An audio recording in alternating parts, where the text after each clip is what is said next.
I extend a warm welcome to Prasanna Venkatesan Balasubramanian sir. Sir, welcome you, sir. Thank you, Hello. sir. Thank you. Welcome to this webinar and welcome to MEM College of Engineering. It's the first time I think you're visiting our college, I think, through online. Right? Yes, yes. I heard Yes, about that's your right. college, but this is Yes. the first time. But so Thanks for joining with us for this wonderful seminar. Right. I think this high performance computing is one of the hot topic as of now in the IT industries. Right. Uh, Most of you are aware of that the word high performance computing, but before that we added two more words, that is SOC and FPGA. I think that is more relevant to VLSI design, right, sir? correct. So SOC Correct, yeah. stands for System on Chip System on and chip, Field. system on chip. Yeah. Okay. So it is applicable for almost all discipline of engineering, as per my observation. I don't know. We will conclude this at the end of this webinar, right? So also a warm welcome to all the participants to this webinar. And this is the 13th webinar organized by our college. So I'm happy to share this information to this August gathering. So without further delay, so now I request the head of the Department of Computer Science Engineering, Mrs. Devika, to introduce the chief guest of the today session. Madam, please. Yes, sir. Yes, sir. Thank you, sir. Good morning. I am happy to introduce today's speaker, Mr. Prasanna Venkatesh Balasubramanian. He is currently working with Hessier Technologies, Chennai, as Senior Technical Architect, part of VLSI team. He is a bachelor's in Electronics and Communication Engineering. He is having more than 19 years of industry experience in various industry verticals like automotive, aero, medical, and telecom. And presently, he is having automotive and medical and delivery for VLSI. He is a functional safety professional. He has 6 patents filling in the field of convolutional neural network accelerators and has contributed technical articles in the design and reuse of functional safety. His interests are deep learning, IoT, and functional safety. Once again, on behalf of our college, I welcome you, sir. Thank you. Thank you. Thanks a lot, madam. Thank you, madam. Thank you, madam. Thank you, sir. So now the session is over to Prasanna, sir. Please, sir. Please take over, sir. Okay, okay. Thank you, and I wish all the participants a warm welcome. Okay, so before we move on, the title itself is a little tricky. So we heard about the term called high performance computing. We all know what is computing. So what is individual terms of like performance? Why is it really going to be an high performance computing, and what is the role of silicon? Okay, when I say silicon, we have specifically chosen a term called SOC FPGA. So SOC is a system on chip, and FPGA stands for a field programmable gate arrays. So these two terms are not new to the industry. This is there for quite some time, but the past decade we could see that both SOCs and FPGAs are coming together in one single silicon, and this brings a massive architectural change in terms of an FPGA solution. So coining the word SOC FPGA is very common in industry, but how and high performance computing kind of a platforms and applications can be built using this SOC FPGAs is what we'll talk about very briefly today. If you see, the need for an HPC is to solve advanced problems and support research in terms of like doing a complex mathematical modeling, or you could see in terms of an simulation. It could be an analog simulation or a complex bioalgorithm simulations, or in terms of your data analytics and etc. But of course, we will always think that there are plenty of tools available in terms of software tools are available to do this actually. Of course, the first thought will be I have my MATLAB to do all those things. But here, we are not going to talk anything about the software tools. The software tools or a cluster of tools is going to get launched or going to work on a platform. A real hardware platform is going to be the key essence here. So these kind of platforms, when it really want to solve or help solving the complex mathematical models, or in terms of a simulation or a data analytics, it could be your deep learning or machine learning kind of problems, is what HPC comes into picture. So, and what is the today the challenge in front of us? What is this HPC has to really handle? It has to handle the massive data. The amount of data it is going to handle is going to be very huge. It could be image, or it could be numerics, or it could be textual data, or any data. And the data is not going to be a straightforward linear form. It could be a complex format. So for example, like if you see with respect to an image, it is not an one single image. It could be a cluster of image with a 3D. And it has to perform a complex calculations on a single image or on a group of data, I can say. So, and this challenge is going to get coupled in a live or a streaming kind of applications. So the right hand side gray block, what you see are the real challenge or the problems this HPC kind of platforms is really supposed to handle. This is what is the challenge in front of us. Now, moving forward, what is this kind of a workload? For example, you open a computer and you launch an application of, let us take an email application or an Outlook, or you open an Internet Explorer, or you open an like an YouTube kind of application. So physically, all these things are getting scheduled and running with performance. It is not only based on your internet speed or an application what you're using. It really matters on what platform it is getting run. So for example, you have a MATLAB models need to be run, or complex simulations need to be, CAD simulations need to be done. So of course we select a platform which is having a GPU or kind of a Xeon kind of architectures with a cluster. So your workload, whatever you're going to launch, is going to work in a very efficient manner. So if we try to map this analogy to the HPC kind of things, what are the segments it is typically required? An artificial intelligence and financial data. Biotechnology is using an extensive use of HPC kind of workloads. Nevertheless, on automotive, you can see the autonomous vehicles. It could be level 3, level 4, or level 5 autonomous vehicles.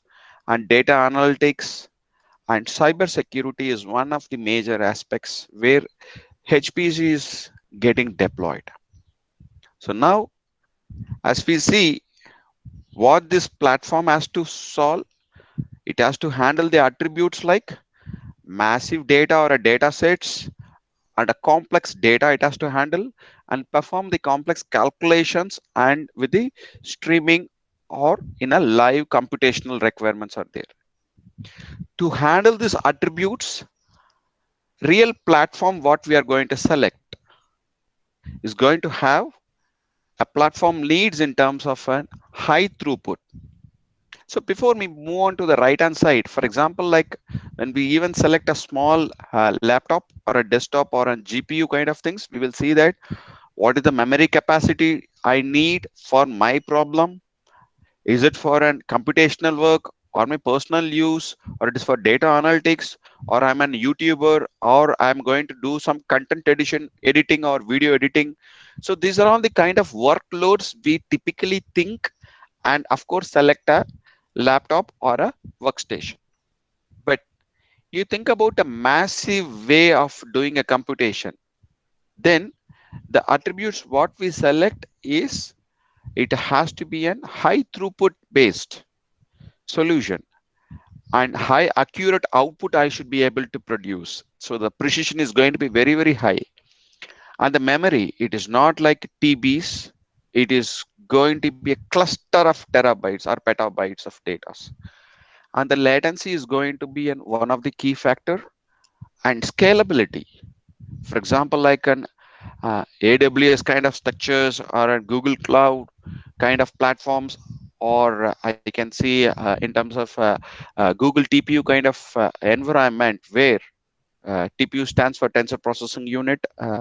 So these kind of platforms where it has to be a scalable kind of an architecture based on workload what you deploy, and connectivity is one of the prime factor. It's seamless connectivity. And the last two things are going to be very, very essential: the form factor and the power. So assume based on the workload what we launch, we essentially need to think on the form factor. Form factor is typically, you can think about it is related to the size and the power. So these are all the key thought process are the requirements need to be thought while designing an HPC kind of environment. Any questions? You are feel free to stop because I'm not seeing the chat window. If really required, you can please stop me. I can get this clarified. Else, in the end, we can. No, sir. No, sir. No, sir. You can proceed, sir. Thank you. So now, does HPC is going to work independently, or it is going to solve anything on its own? No. As a common cause, the whole solution need to be, or I can say a word, ecosystem. Now this whole world is completely connected with an ecosystem partner. There is not a single provider or a single supplier. There are a lot of suppliers in terms of like platform vendors, tool vendors, connectivity, network, end user, user experience, data analytics, or all these aspect. When it comes for micro data centers, there is a big ecosystem has been formed. We are part of an ecosystem where we have to understand where the industry is having a shift and moving towards. For example, we all know this word Industry 4.0. If you think backwards, Industry 1.0 specifically talks with in terms of a specific segment in terms of mechanical. But whereas if you see the 2.0, it talks about the assembly line or in terms of a production line kind of thing. Then when it gets scaled up, it came with how this automation or in terms of my production line can be taken in a very automation using computers or discrete electronics. We might know PLCs, programmable logic controllers, where we can use it for automation, plant modeling, or SCADA, supervisory control and data acquisitions, and where you have a control panel sitting and monitoring your productions, and all those things are coming. But Industry 4.0 is a tangential shift, I can say.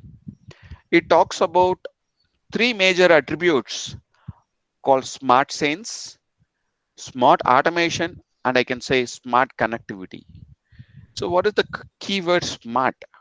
So it means that I should be able to customize and use an infrastructure on any specific segment in a very unified way to solve my problem and come out of the problem.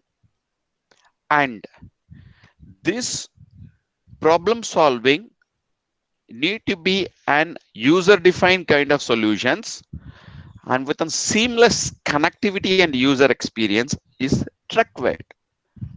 And my yield is should be very high. And on top of it, I need a complete protection on my data, which is called like an cyber physical systems or IoT or wherever it is, or cyber security in terms. So these are all the new terms or new industry segments are getting combined together to solve in various verticals. For example, it could be an automotive or a medical or surveillance or consumers or retail. or not like going on a defense and automotive or aerospace and defense is going to get deployed with these kind of intelligence systems getting combined into the ecosystem. On the right, you could see that artificial intelligence has get transformed to machine learning, and we are now working on a deep neural network technologies where all the futuristic solutions, whatever we are bringing. So it's like an imagination is the key. Whatever you could imagine, or you feel that you have some crazy idea, it's all like getting live. Whatever we thought it is going to be a crazy idea or it is not possible 2 or 3 decades before, it is coming into the reality. Like a complete autopilot mode where we had in aircrafts are getting come to our luxury cars, like an 3.3 plus or 4 plus autonomy or 5 plus level 5 autonomy kind of things. So these kind of technologies need an unified platform to solve a solution. So no more it is an homogeneous. Industry had a huge shift, a term called heterogeneous. Now, if you see that the way the business model, of course, all these industry verticals which we spoke about, like an automotive or an medical or a transportation kind of segments or aerospace and defense. So now all those things are getting into a new business model, and a rich set of user experience is really required. Wherever we need, it's like a paid kind of services. And I should be having to have my own customized solution. Uh, for these kind of solutions or a business model, the data getting collected and handled is and one of the important factor, and how this process need to be optimized, and optimized process need to be automated. Earlier people say that I want to set up the process and automate the process. So that is something like on our industry 2.0. 3.0 says that I want to have a central console to monitor, but my function is separate. If you see the plant automation or a nuclear plant automation or a power plant, or in terms of an automotive segment, it is all like having its own kind of requirements. But in an unified industry or an ecosystem where the thought process should be entirely different, that's where your industry 4.0 address, like process automation and how that automation can be optimized and deployed. This goes hand in hand, and the yield and quality which we are going to achieve is going to be a huge. So earlier we thought we need any yield or an user experience. If we achieve 80 plus, we thought it's best. Then it goes to 90. Now it is all heading towards 99.99% of yield. How am I going to have my best yield in the process in terms of my quality metrics? So now, not only that, we are coining a new word, cyber security, right? So, or you can say cyber physical systems like connectivity. So new business model need to be protected with your cyber security as well. So now every individual data what we collect in our mobile phones, for example, I'm saying, or we send out from our mobile Excuse me, phone. sir. Yes, please. Prasanna, sir. Sorry to interrupt, sir. We cannot able to see the screen, sir. Actually, we cannot able to view from the mobile. Oh, you Could you please stop and once again share? But we can okay. able to see in the laptop, but through mobile we cannot able to see the screen. Okay, I'll stop and resharing. From which Yes, sure. slides you are not able to see? The same, the new business model. Okay, I'm sorry, I'm resharing it again. Okay, sir. Okay.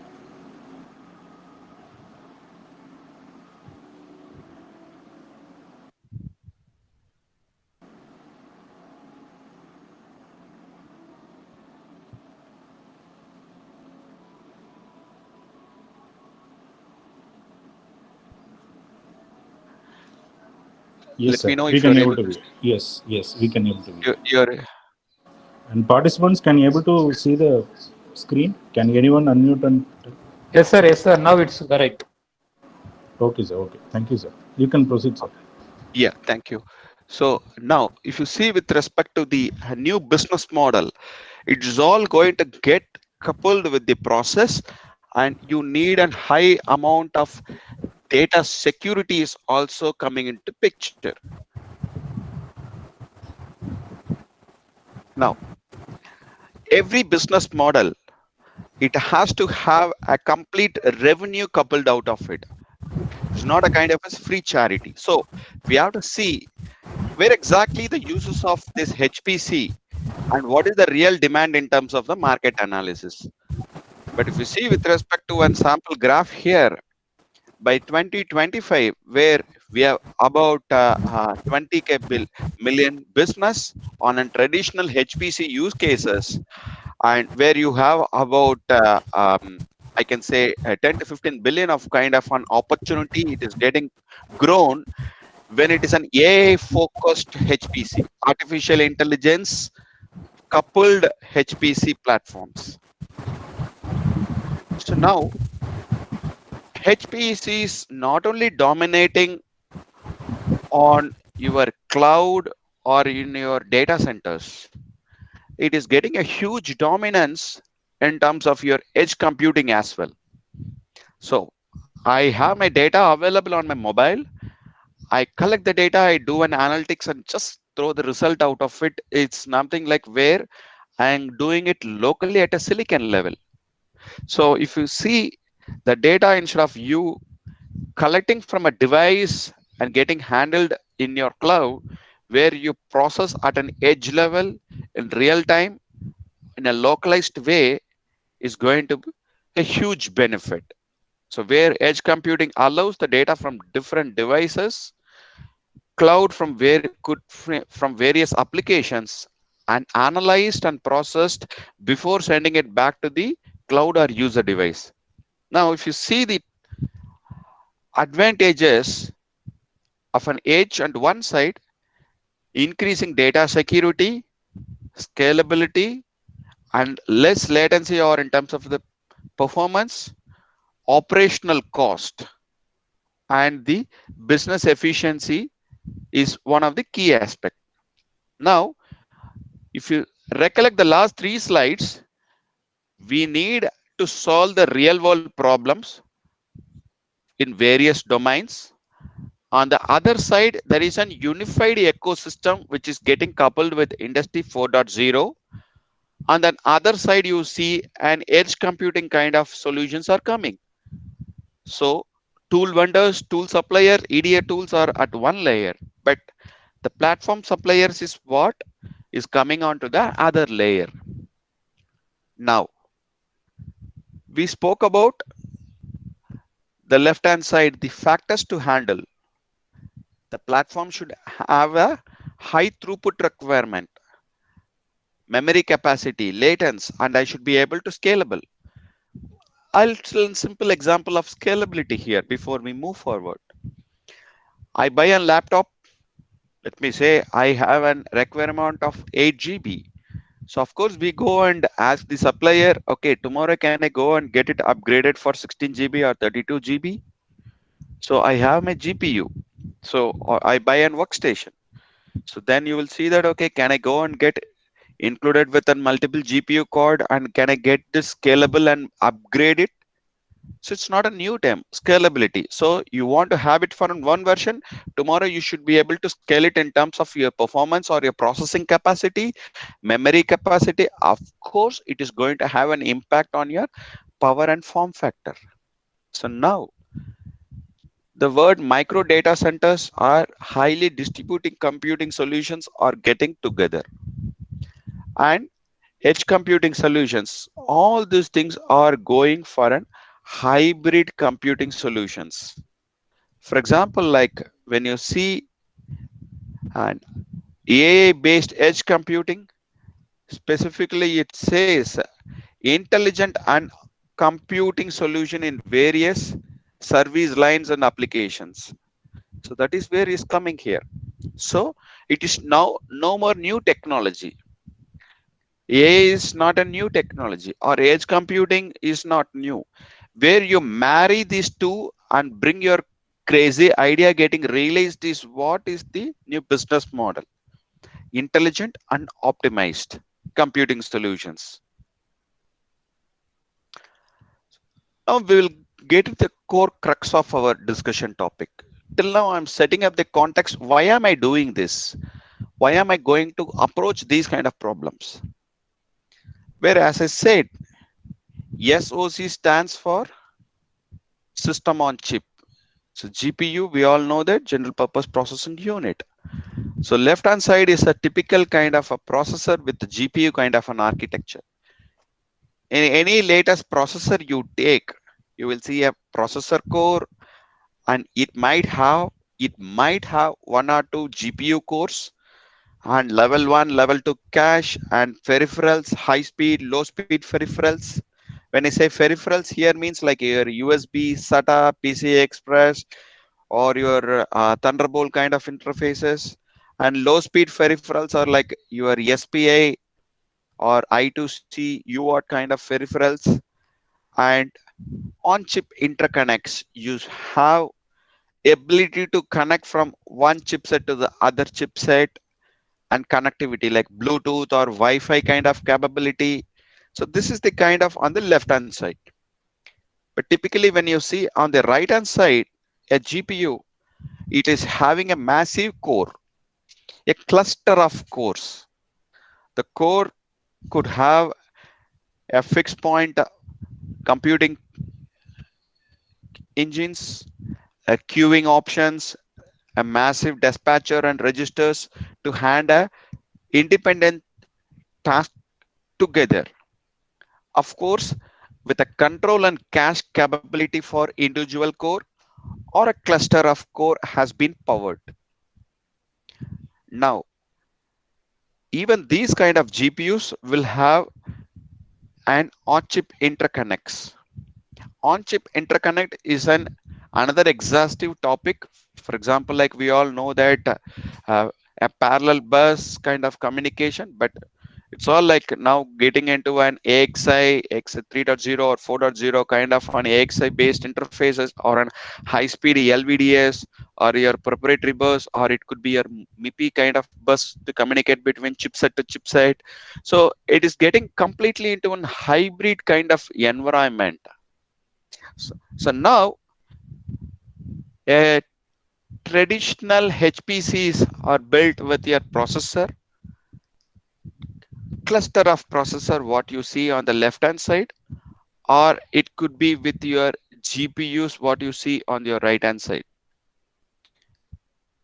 But our topic is more towards an SoC FPGA. So system on chip, it means that whatever your CPU is doing, now you have that capability now built into your mobile phones, where your Huawei processors, or your Samsung, or your Qualcomm processors, or your Intel processors are bringing such kind of performance into your mobile phones and tablets nowadays, which is nothing but a system on chip. But why we are talking about an FPGA coupled to here? Now, if you see, and SoCs are having one or a multiple processor cores. In addition to that, it has all your processor capabilities like level 1, level 2 cache, GPU cores, memory controllers, all your on-chip interconnects. In addition to that, this yellow area, which is nothing but the massive programmable fabric. I think most of us would have used FPGAs in most of the disciplines in engineering. It could be computer science or electrical or in electronics, FPGAs. But if you see this massive programmability and all these white and gray blocks put together in a one single silicon is called SoC FPGA. So this programmable fabric allows the user to connect with multiple soft IPs. You can have your own IPs or IPs from third parties and all your block memories, right? So individual block memories or a block RAMs, or you can go with your ultra RAMs, or it is now in terms of like an MBs, multiple MBs are going, okay? And high speed transceivers. When I say a transceiver, it is not something like a serial wire. These transceivers are like capable of handling like 5 Gbps to 12 Gbps kind of a link. Serial SerDes transceivers are there. Now, on top of it, as an user, we are the end user going to create a solution. So our own design or an IP or a novelty, whatever we want to design to solve a problem, can go into your red block. So now a massive programmable area is available to you to design your architecture and deploy your third-party IPs and build your yellow area. And this is not a single chip.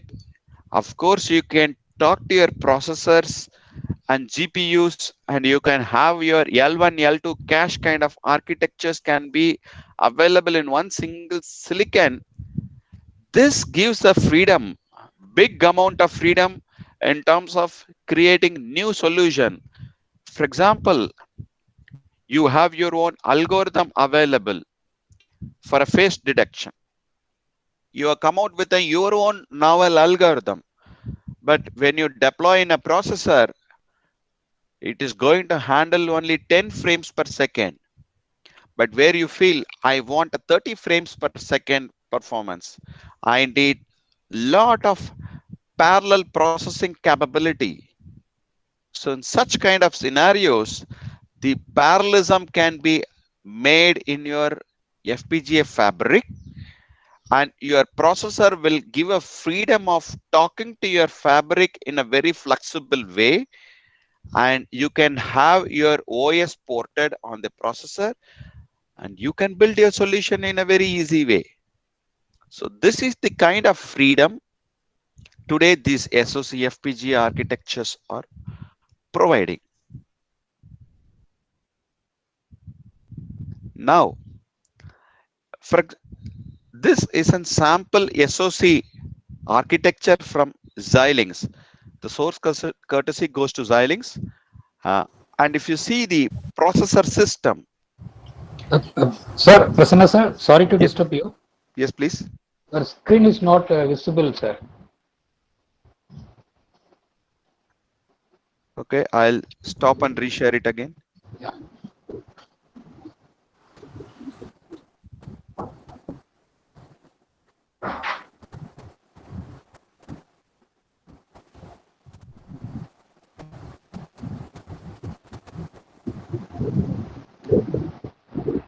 You're able to see now? Yeah, now it's okay. Okay, thank you. So now, if you see the previous slide, whatever we spoke, the processor and an FPGA, this kind of chipsets is what your processor subsystem gives, where you could see an application processing unit, you have your Mali GPUs, you have a DDR controllers, high-speed interfaces for your display ports, USB, PCI, and you can see GTR, gigabit transceivers are available, and all your low-speed connectivity and real-time processor. For example, whatever you see in your processor or in your microcontrollers, right? All these things are available on your processor subsystem. And this yellow block where it gives an freedom. In an FPGA, we all know that it is having a DSP units, DSP48 kind of architectures, block RAM, ultra RAM, high performance IOs, and your transceivers. So now You have your own logic, your own block RAMs, and processor is also available at a single silicon. Think about the massive creativity at an user level, what we can do. So you can see here at the bottom an term called SOM. SOM is something called a system on module, where SOM modules are available from many vendors, where you have an FPGA available and you have your DDR and your processors available.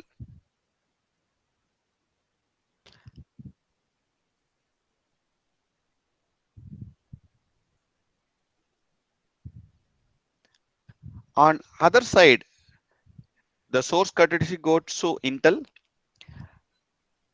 If you see the Intel Ultra SoCs, even like Xilinx, where you have an processors available on a one single silicon called as an hard processor systems, HPS, where you have an ARM Cortex A9 based systems, you have a massive L2 cache available, all your low speed peripherals, and you have your on chip interconnects available, AXI 32-bit, 64 or 128-bit kind of flexibility. And of course, you have your massive FPGA segment available. Now, if I think of these kind of chipsets in front of us, it gives me a liberty to put a cluster high performance computing applications with my own novel algorithm. It could be my own mathematical algorithm, or it could be my deep learning kind of model, like a convolutional neural network kind of models can also be get deployed into a silicon, which helps me to build my cluster. Now, if you see, I have taken a sample topology, the HPC cluster, high performance cluster. The word cluster comes into picture when there are one or more silicons comes, we're coining as a cluster. When more number of clusters, it comes to a micro cluster or a macro cluster or a super clusters. So that gives a scalability.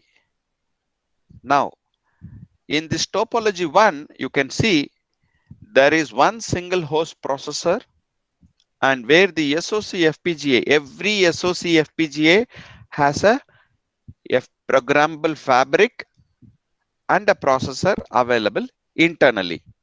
Now, all these blue are nothing but it can be a slave, and this gray blocks can be a slave or can be a local masters. So now you see here, these FPGAs are completely connected to each other with an arrow, which is nothing but the transceiver based interconnects, chip to chip interconnects. What is these kind of platforms gives? It gives me a freedom to do a scalability. For example, here we have shown a 4x4. That is nothing but a 16 SoCs are getting connected here. Now, tomorrow I want to use my application only for 4 FPGAs, where I can go and turn on or turn off my FPGA, other FPGAs here, so that only 1, 2, 3, 4 on the top can be made active. And based on the workloads, I can go and turn on the individual FPGAs and schedule the task. So now this gives me a freedom in controlling the power requirements. And I have a massive neural network algorithm to be deployed in a topology one. So now what happens? The workload need to be scheduled. So I'll give a simple example. What is this workload scheduling? So workload scheduling is something like all the SOCs or silicons will act as a dump machine or an intelligent machines which does the task effectively. But what task it does at a higher level, or what is that the end use case, these silicons may not even know. So these tasks are controlled and managed by a master, which is kind of a red block here. That is kind of a system scheduler. So they perform the task effectively, but under a supervision or a controlled by a system master or a task master. On the right hand side, topology could be another example. I have my grid. You could see, right? It is kind of a star topology where a central FPGA is controlling many FPGAs and allocating it to the task.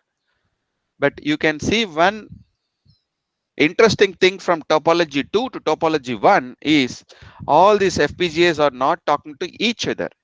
They are talking only to the central master.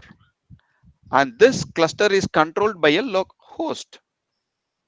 So this is an example where a disjoint functions can be allocated and where you can control the network traffic between one chipset to the another chipset, and data movement has to be restricted.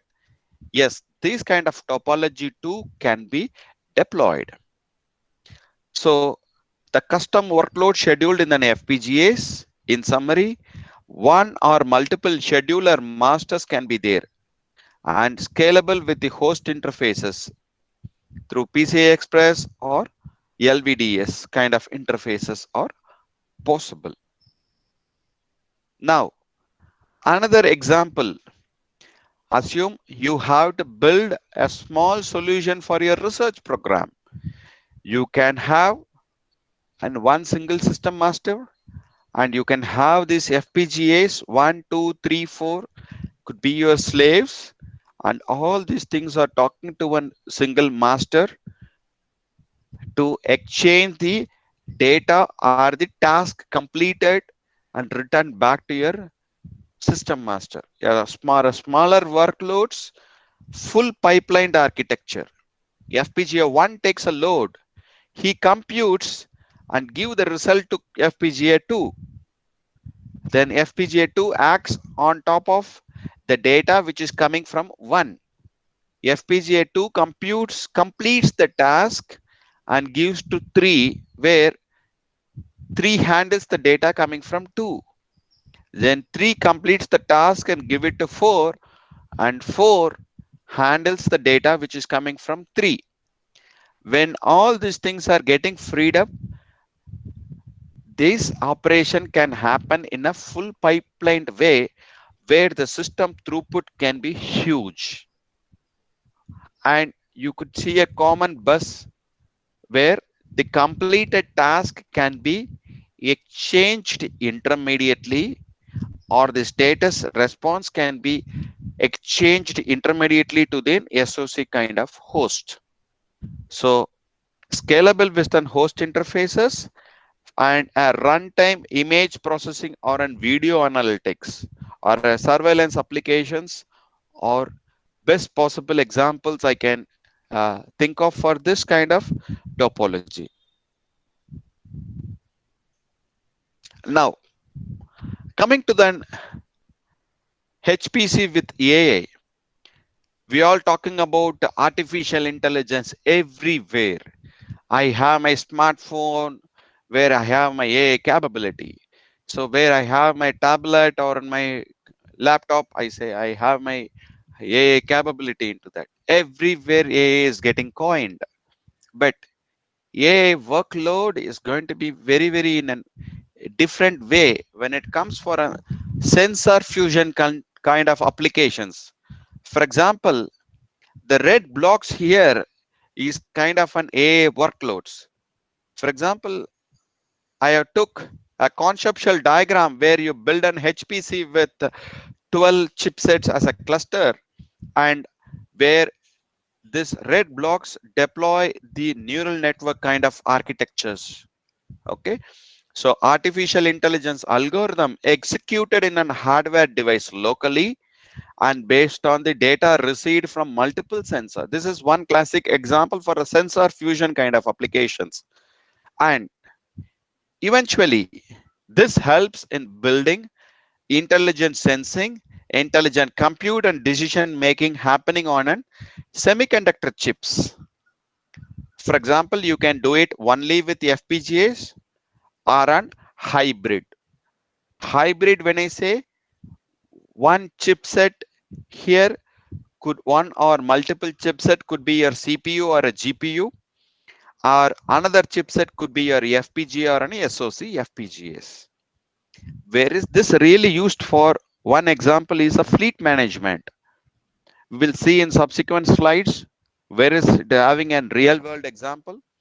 In fleet management, a semiconductor based solution helps in handling the latency demanding applications, and hardware based compute devices gives me a better control and insight in handling my tracking my vehicles or giving my best user experience. So these kind of fleet management activities, which is intelligent enough to drive HPC as a huge role. Now, slightly one step down, we all know about artificial intelligence with the two terms called I do training the network and inferencing the network. Typically, people take I train my network, deep neural network model with AlexNet or any other network where you try to take or GoogleNet or ResNet kind of topologies or YOLONet. I train my networks in my cloud or in my GPU kind of workstation and get deployed. This is one common terms which we see day in day out in my life. But where if you see the chipset has an artificial intelligence algorithm model which has to handle the live stream of data. You can follow this arrow here, my mouse pointer. The AI models are getting deployed in all these places. Think about a simple workload. Assume an image of 256 cross 256 where I have to operate on a single kernel. So it means that eventually I have to perform 65,000 convolutional operations. When I say convolution, it involves like multiplications, additions, and lot of filtering operations involved out of it. And think about where I have to use this for a 3 cross 3, which is 9 kernels, where I roughly have to handle about 590,000 950K multiplications and additions need to be performed. So typically in a neural networks where deep neural networks models can go from 1 or 2 giga flops. Flops means floating point operations, to massive neural networks are handling with 100 plus, or it can go on 120 giga floating point operations per second. So this is the kind of computational load. If you recollect our first few slides, we are talking about complex mathematical operations and HPC to handle. So now 60 to 70% of this kind of convolutional operations, which involves like an additions, like multiplications, filtering operations on an individual neuron by neuron and layer by layer, it is growing. So now when you want to use these kind of applications in a real time for like identifying the patterns or an objects or detect anomalies or video streaming applications, this has three major things to get addressed or challenges. One is the compute capacity, memory requirements, and power. For example, I cannot go and have 300 watts platform into my car dashboard to do my AI capability. It is something like it is sitting in front of a furnace and you driving the vehicle. The amount of heat or power it is going to need and heat generated is huge. So these kind of platforms, right, need to be built in a very scalable and in a very power efficient way. So these problems can be addressed, could be with your SoC kind of chipsets, where if you see this central number picture, it talks about the multiple convolutional layers or pooling layers and fully connected layers. And of course, the depth varies from network model to network model. And the depth could be like hundreds of layers are also possible in kind of a ResNet kind of topologies. And another example is like truck pan tuning or an intelligent telematic kind of applications. So now we all see something like autonomous vehicles or robo taxis. We see getting deployed in airports or where it serves automatically based on from source A to source B with a proper navigation and guidance with map localization and kind of concepts. But when it kind of assume an example, I have a chain of trucks where it has to move from one city to another city. Okay, let me say it is at a few hundred miles. Okay, in such a scenario, a vehicle detection and anti-collision kind of algorithms need to be very efficiently involved in these kind of applications.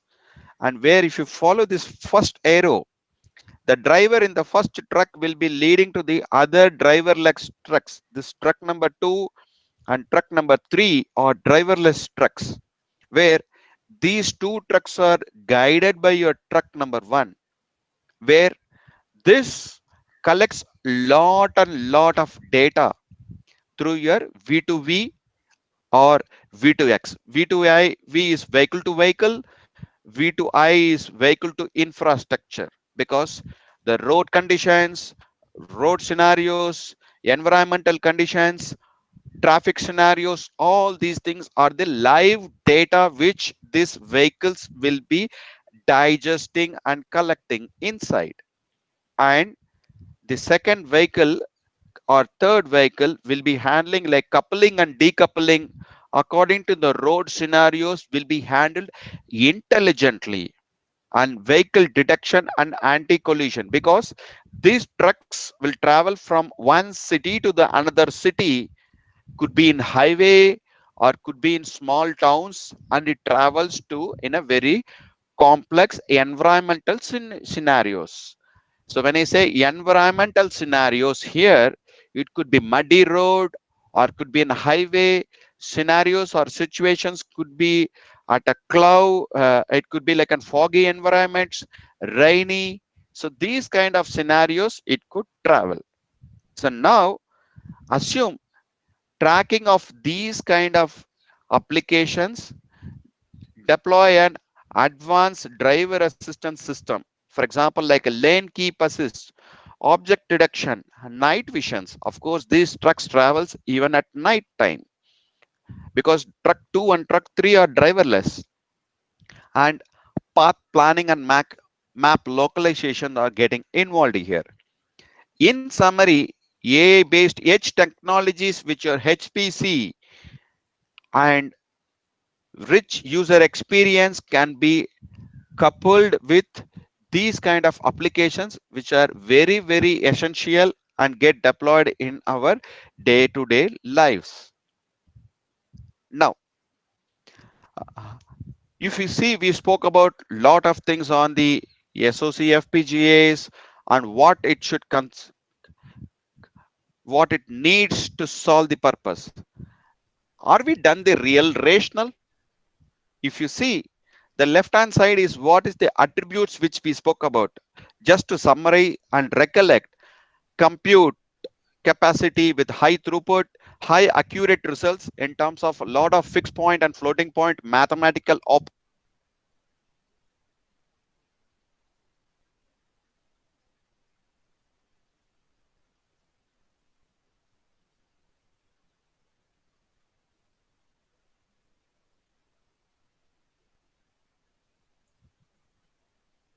Hello.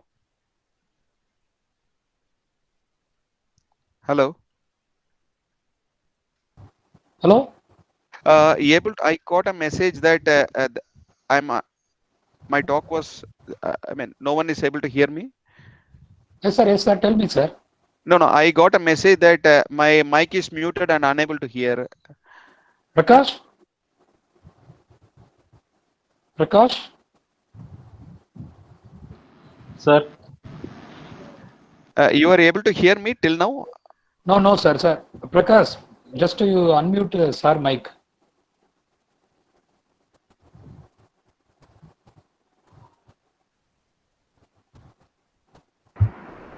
We can hear you, sir. Okay, because I got a notification that my mic was Yeah, muted. now Okay. it's okay, sir. So just to ensure you are able to hear till now what we saw in Yes, the yes, previous slide. yes, Okay. yes, yes, sir. Yes. Okay. Thank you. Sorry for the inconvenience. Okay. No problem. So now, if you see with respect to the SOC FPGAs, right? So these are all the attributes which we are talking about. This is all very essential and real world HPC requirements, connectivity and in the compute capacities.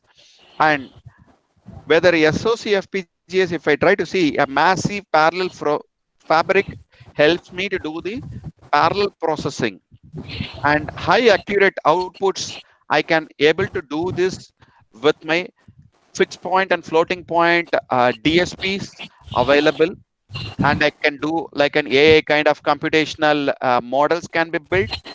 And to do my task efficiently, I need to have an memory, high density memory is available. Yes, it is there. And the transceivers to connect from one device to the another devices, and scalability, and on-chip processor where I should able to port any operating system on top of it, or any applications, or an Python kind of, or an OpenCV applications should be able to port on top of it. Yes, this gives an freedom. And high-speed transceivers are available to connect one chip to the another chip. So, and power consumption can be controlled based on workloads, and of course, a smaller form factors at a chip level.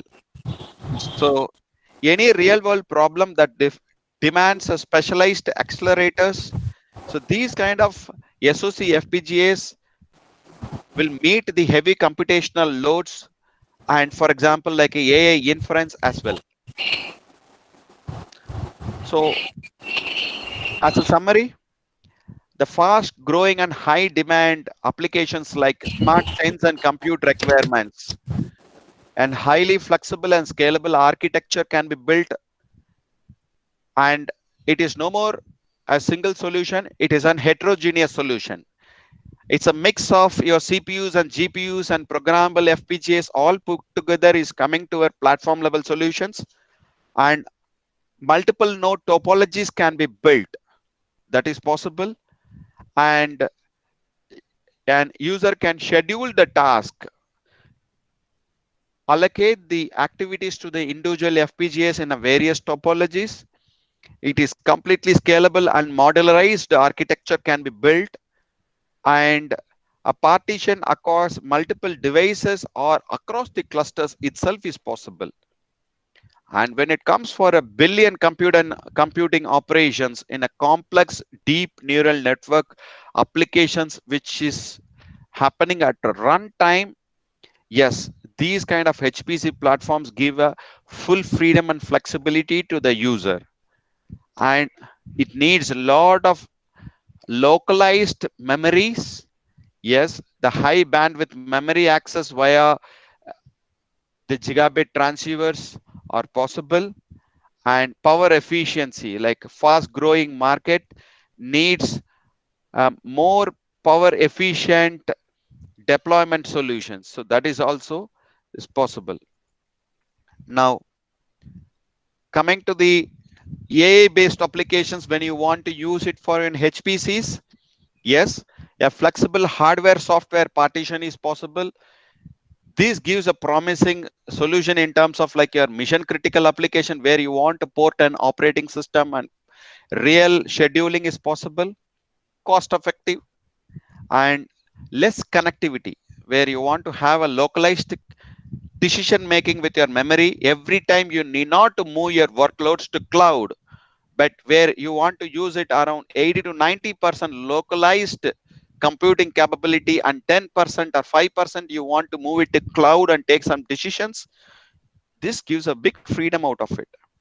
For example, like multi-class image classifications or segmentation, or LiDAR and radar kind of applications for dynamics in moving vehicles, biometrics applications, specific motion detections or suspicious kind of activities this platform supports. And coming to the as a research community, using AI plus this kind of HPC platforms, a lot of research areas in like an intelligent image sensing and in-cabin monitoring or adaptive cruise kind of algorithms can be developed, and lot of research areas are getting demanded in this. And intelligent object detection or surveillance, this is also one of the areas where when it comes for an lightweight neural network models or an algorithms for an object detection at a silicon level, which demands. And when it comes for an public activity monitoring, because in this pandemic scenario, like where activity monitoring at a public surveillance, right, so is also getting more attention. So where a public surveillance applications at a localized way can be developed. And when it comes for the intelligent classifier and controls like smart formings, like forming applications and home appliances, right? So these kind of smart classifiers, right, can be developed. And of course, on the audio processing or the remote diagnostics like predictive maintenance and things like that, fault detections. So I broadly kept these 6 segments here, but there are plenty of more can be done research areas in this. And HPC platforms enables to meet your solutions and deploy your algorithms and build your custom solutions in a very unified ecosystem. Thank you. Thank you, sir. Thank you for your wonderful presentation. So it is really nice presentation because we learned a lot of new technical issues with respect to the high performance computing. And the problem with our faculty members is we taught and we are learning a lot of the computational part. That is, we are teaching grid computing and cloud computing, cluster computing, but there is no subject in the name of high performance computing as of now in the Anna University. So with respect to this, I think scenario on this point, so it is really amazing. So we got different technical input from this webinar session, right? So now the time is for a participant. So now session is open to participants. So any participant, if you have any queries, you please ask. Unmute your mic and you ask your questions, please.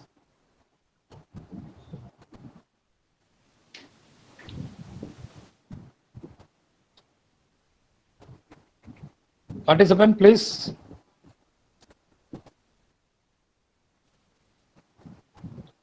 Hello? Hello? Participant? Sir, before we go with the participants, sir, Principal sir, I'm having a question on based of placements. Yeah, tell me. Prasanna sir, what are the job opportunities will be available in the current scenario with the use of what are the technical terms you said? How the students can develop themselves on the particular area which you said? Okay, so if you see the term FPGAs, right, field programmable gate arrays, right? So FPGAs are like almost there in most of the curriculum now. And I know that there are like departments in computer science or electronics and electrical, they have these evaluation boards and kits they are having. So FPGA is one of the area it is where students have to use their own novel algorithm right? Whatever they create and bring their algorithms getting realized at silicon, because the entire spectrum computation is not going only at the processor based. Now we call it as an accelerated based solutions. Actually, when I say an accelerated based solutions, FPGAs has a huge role. So students has to understand the FPGA technology as a whole. And the term SoC FPGA means SoC, we know that, okay, system on chip. FPGA, we know that, but FPGA SoC FPGAs, or you have a chipset inside, you have a microcontroller or a processor kind of capability and a massive programmable fabric. So these kind of architectures will enable, right, silicon architectures enable both the students and research community to deploy their solutions at silicon level, rather than you doing it at MATLAB level or an NI labs or doing a computer simulation. Create models and make your design synthesizable and bring it to your silicon. So now these kind of knowledge, right, where you can do your coding, right, in terms of like C or C++, yes, FPGA tools are made available to convert your tool, like what you write at C or C++, right? So these kind of codes can now taken and brought to your silicon. And or where you write your application code at Python and you write a specified application on your FPGA, yes, you will be able to marry that. Okay. And if you really want to write a core kind of your a deep IP, for example, a research community is coming out with a novel algorithm where it has to be taken to an silicon and for a mass production for an ASIC kind of applications, for let me say for an IoT or something. In such a case, you can do this prototyping in your FPGAs and you can create your IPs using VHDL or Verilog or System Verilog. So when it comes for learning a language like VHDL, Verilog or System Verilog, or you are able to having a Python or C or C++ knowledge and marrying this knowledge to a silicon level is what industry is demanding, because a lot of things we do in terms of like a emulation. So emulation is not something like we do it at an individual board level, where we have a cluster of FPGAs like an 80 million to 1000 million, okay, kind of an capability of an emulation platform. We partition the huge ASIC networks, netlist, and we run this netlist into the silicon and we do an emulation kind of capabilities. Now students, rather than having a knowledge on C or C++, having a deep roots of language and marrying this to an FPGA kind of things is very, very vital in semiconductor space. Especially it could be a product company or it could be at a service company level.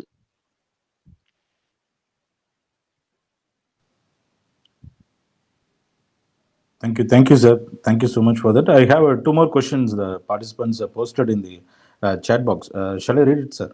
Yes, yes, I could see that debug tools used in Yes. SoC FPGAs. So typically, if you see, you think about any SoC FPGA, it's not something like it is there in the out of industry in last 1 year. So it is there for like an almost, I can say, we are close into a decade, right?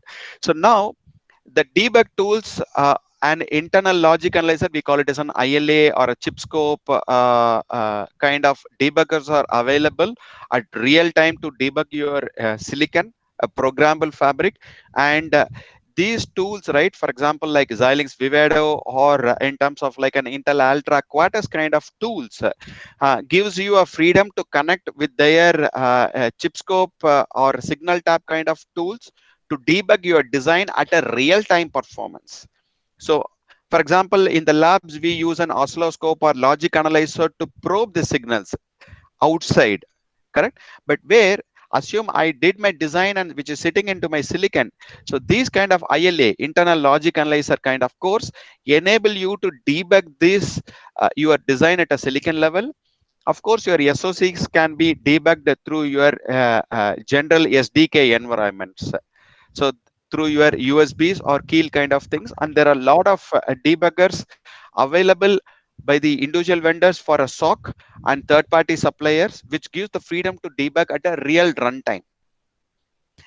And why integrating SOC with and okay, so SOC. So assume you have your SOC. I see a microcontroller as an SOC. What is a system on chip? So you have a processor or a controller. We should not use the term processor. Processor is a chipset. What you have inside is your processor core. And for example, I have my processor built, but the processor could be built with an ARM core. So it could be an one ARM core, ARM processor core, or your x86 core, or any other custom cores.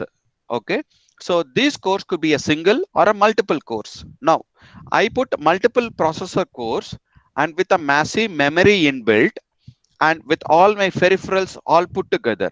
So this builds a SOC, system on chip. Now why we are coining the word system on chip?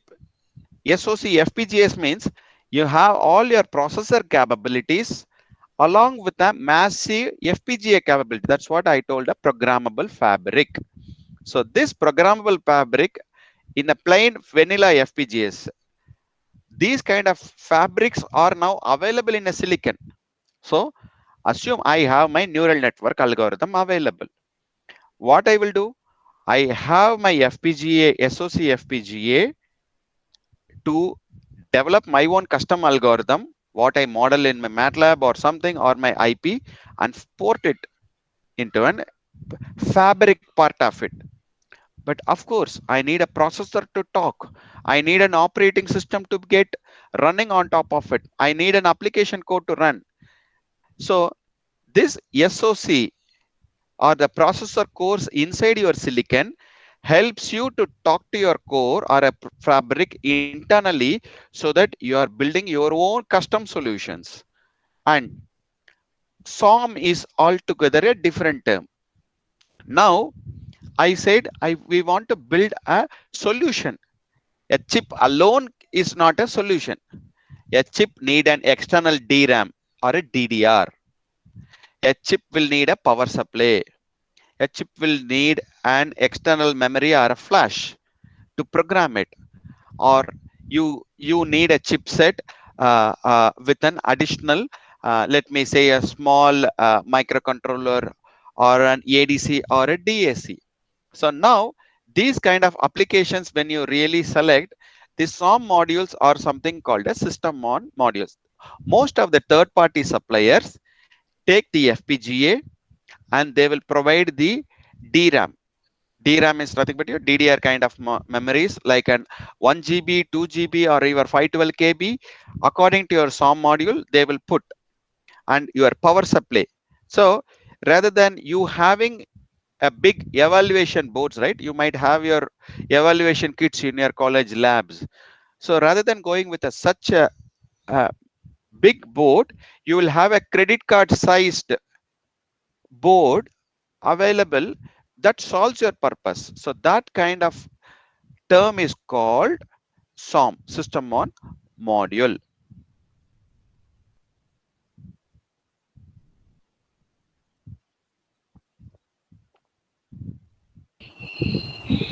Thank you, sir. Any other queries from the participant side?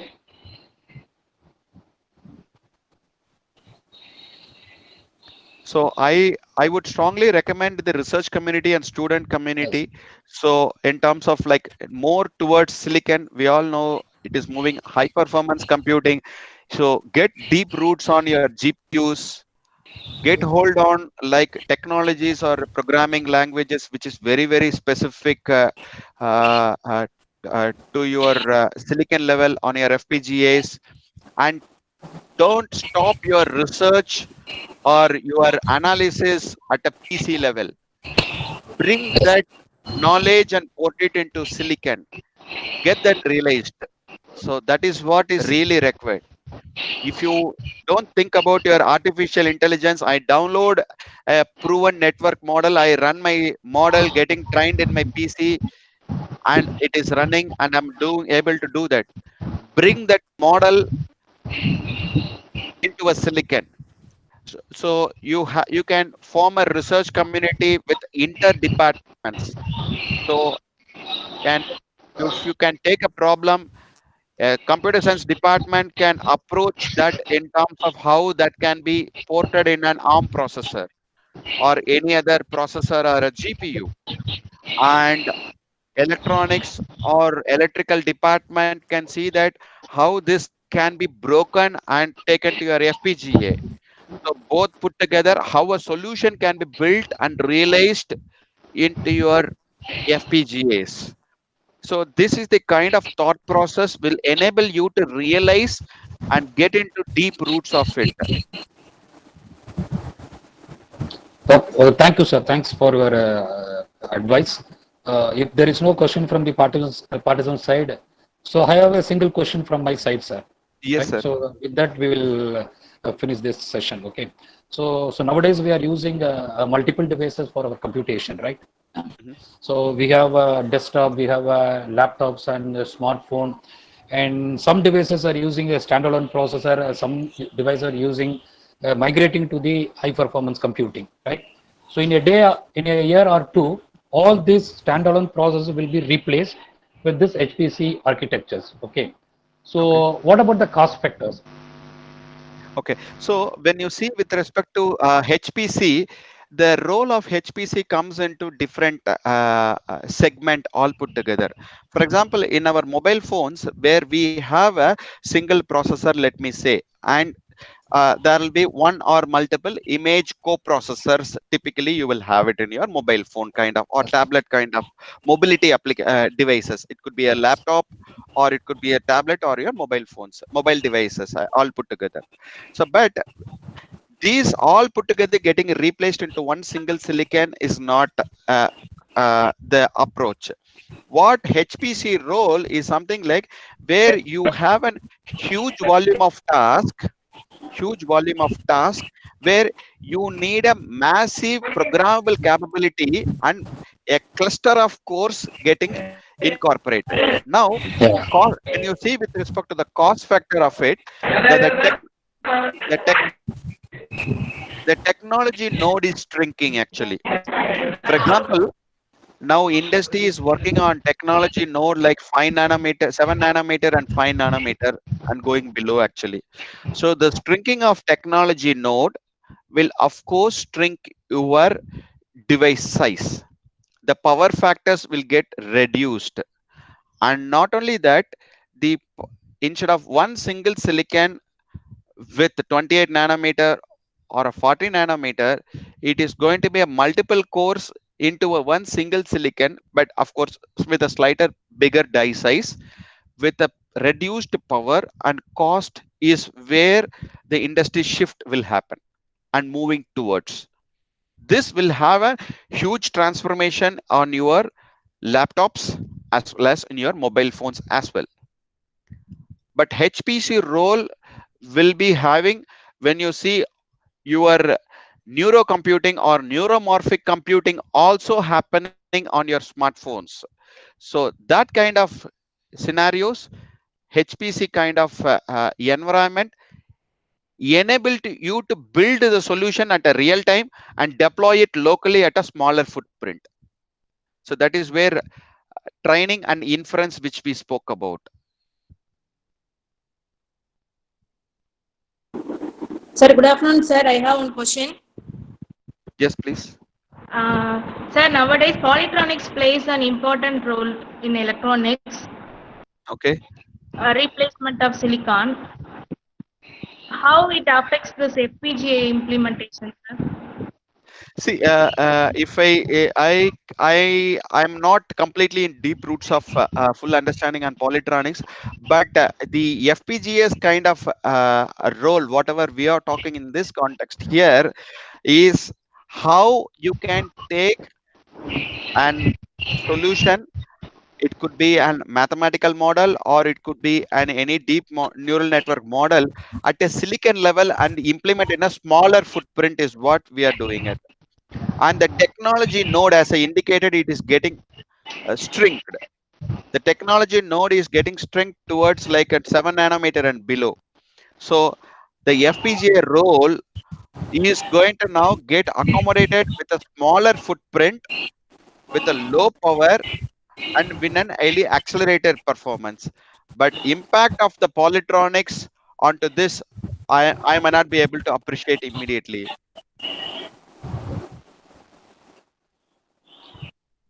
Okay, thank you, sir.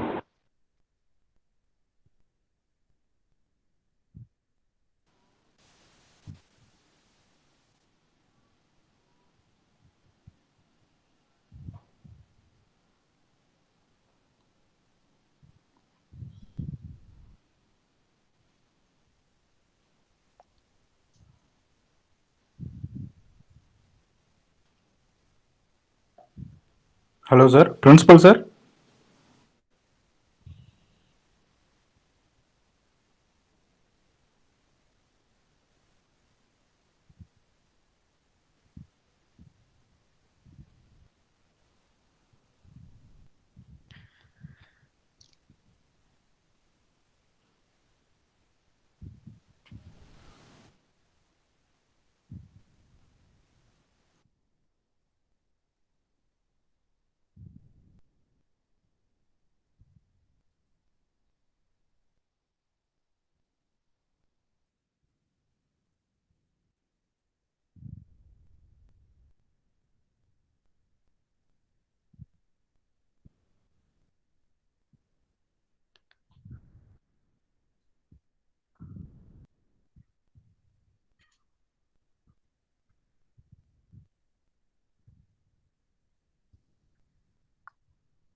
Hello.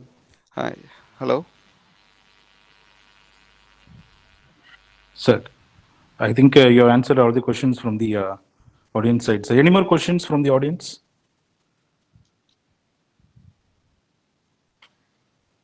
Principal, sir?